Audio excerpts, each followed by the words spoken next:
His eyes were completely black. "Just drive," he repeated.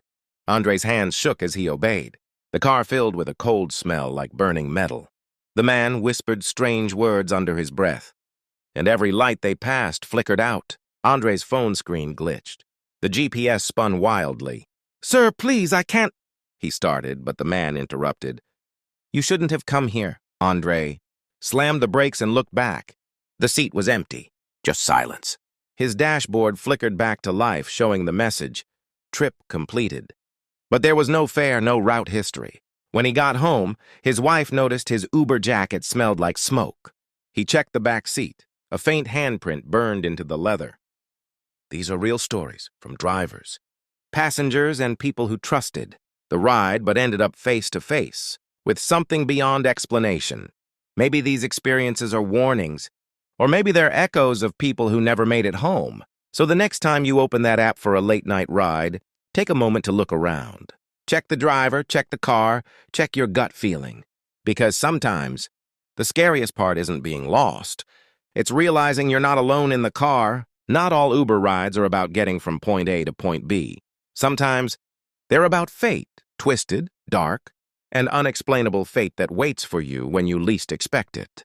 What you're about to hear are 2 more true Uber horror stories that will make you think twice before you ever step into a car alone at night again. These stories aren't just creepy.